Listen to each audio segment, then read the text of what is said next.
I did the description, but most people don't have the discipline to sit there though. They get bored in 5 minutes and then they're out. Yeah, we'll see. I mean, we'll see.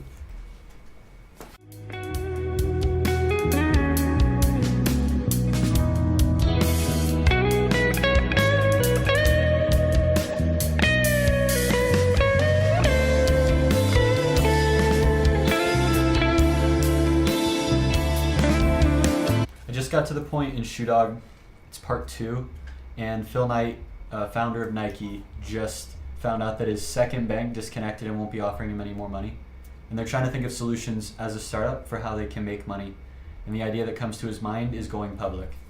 And as he's thinking about that, he's thinking going public could turn us overnight into the thing that we loathe, the thing that we spend our lives running from.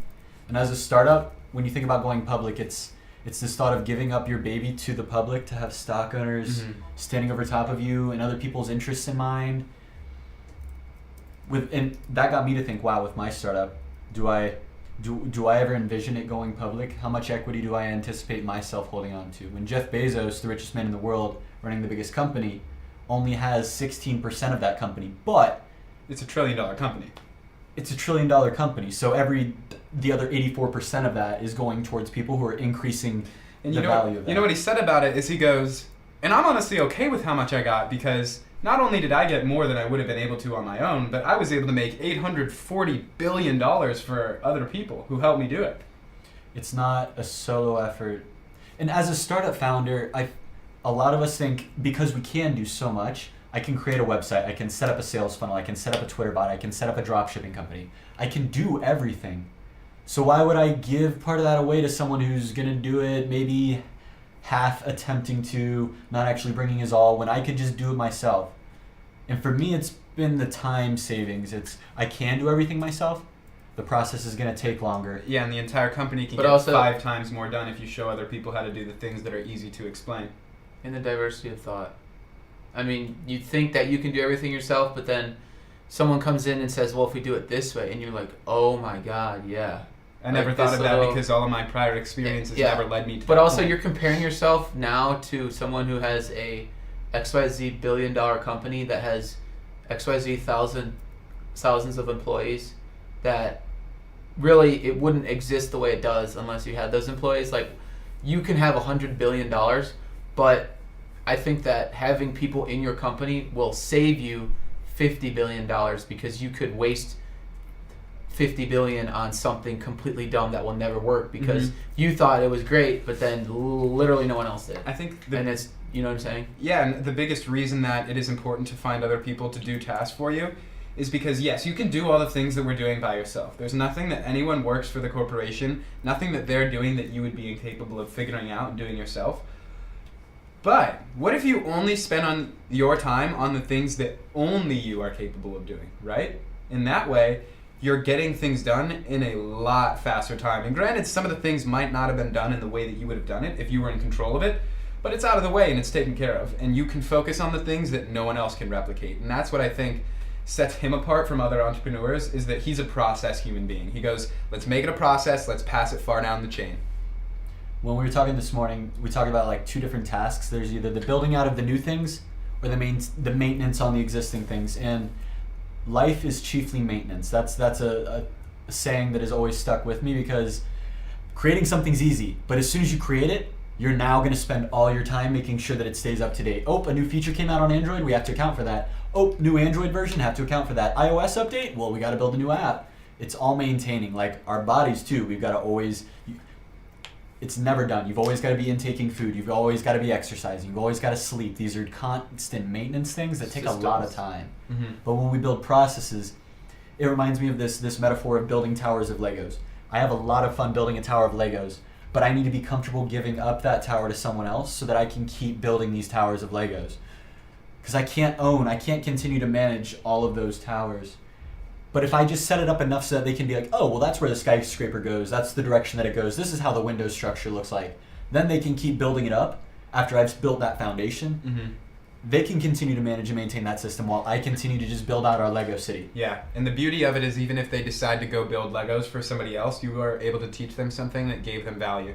They'll And go that- build something that we can partner with. Exactly, and those relationships are key because I know the people who have helped me discover something that's been really influential in my life.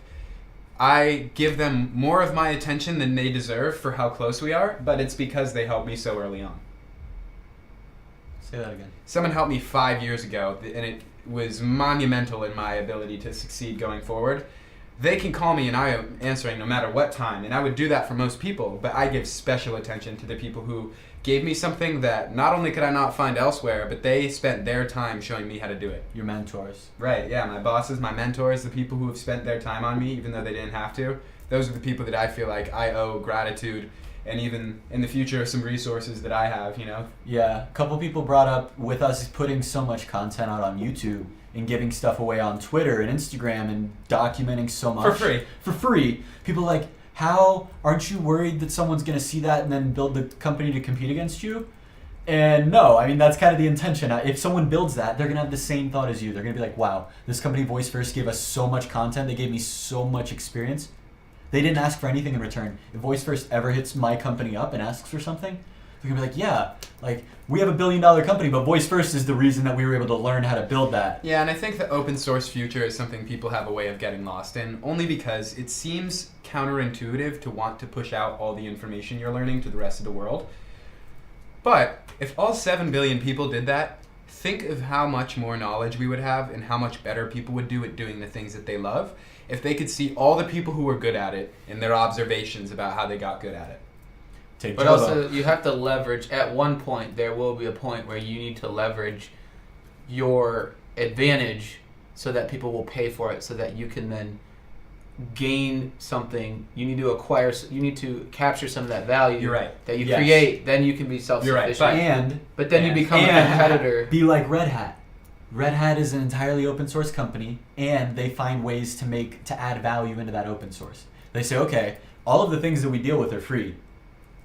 And how we provide value to that is we have the expertise that adds value. We know how to remix these two open source things together to make an entirely new product that's going to add value. Well, you just open source on the bottom end, and then, yes, we'll provide you value when you need it, and then once you're ready to pay for all of this other things that we provide, then you can come in. It's like Tim Ferriss and 1,000 True Fans. You give, and then the top 2% that just fall in love with you, that will always be your fan, and then they will want exactly like more. They will, yes, we have exactly what you want. That's a great idea, but now you have to pay for it. Or they'll be willing to pay for it. They will throw money at you and say, we want you to build this. Gary V. Jab, jab, jab, right hook. Give, ask. Gary V. I like, you're Tim Ferriss, I'm Gary V. Christina's Tony Robbins. Well, it's all similar, though. We've all got these people that we look up to, like but it. they all give out a bunch of content. Wow, this is motivation. This is stuff that you want to share because it's inspiring as a person. Yeah. And you go and share that to all your friends, and then they're following. And then all of a sudden he's like, oh yeah, I released these shoes, the clouds and dirt. You want to buy them from me? Yes, not because they're any better than a pair of Nikes. They're K-Swiss. Is that a good shoe brand? I know nothing about that. Exactly. Okay. You don't know what K-Swiss is? No. Oh. Honestly, The I'm only reason I know impressed. about K-Swiss I'm is 'cause of impressed Gary both V. with K-Swiss and with Gary V. Gary V for making the cut to K-Swiss and actually designing a shoe that looks kind of cool. And then also for K-Swiss to be on the modern wave, like Nike isn't sponsoring Tim Ferriss. You know what I mean? For K-Swiss. Yeah, I don't know Tim, but Tim has other things that sponsor him. I was using that as an anecdote. Yeah. So K-Swiss is literally reviving their entire business by understanding that no one gives a fuck about TV ads.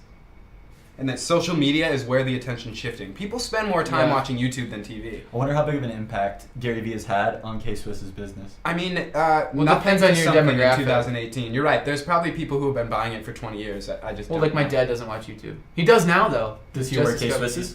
No. How did that play? Because of no one watches TV.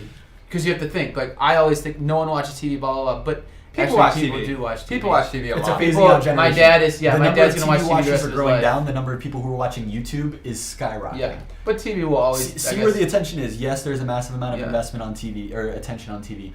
Where is it going? Like Wayne Gretzky quote, don't look at where the puck's at. Where's the puck going? Well, it's funny you bring up sports because I feel like it's the main reason that TV is still around, and there are going to always be things that are like that, right? And so you think of K-Swiss, and it's like, okay, well, they survived because they did have this one shoe that was like the marquee K-Swiss shoe. Like I wore them when I was in first grade, right? And that kept them alive long enough to clouds and dirt.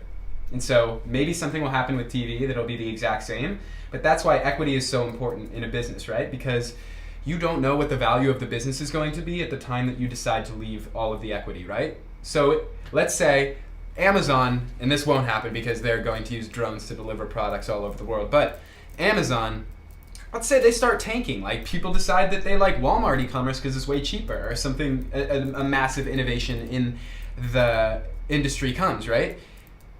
Jeff Bezos' 160 billion turns into 50 billion, right? And that's why it's such a tricky play. It's like, okay, well, when has this reached the point where it is reaching the most people that it will ever reach? And it's so hard to tell. No one will know when the max TV watch period is. Same will be said for YouTube.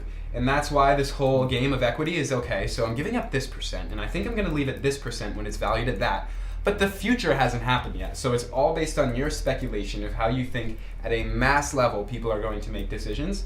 And that's why I think it's so interesting that you take someone who, honestly, if the founder of Nike is honestly fighting against all odds, as I'm sure the book represents. And everybody is in starting a business. And so when people are making these equity decisions, there are a lot of mistakes that are made. A lot of people give up too much of their business for short-term money early on and don't realize how big it will become. A lot of people are unrealistic about the potential size of their business. And that's why when you get a perspective of somebody who went from selling shoes out of the back of their car to being one of the most recognized brands in the history of humanity, it goes to show that literally you can come from anything and create whatever it is that your dream is.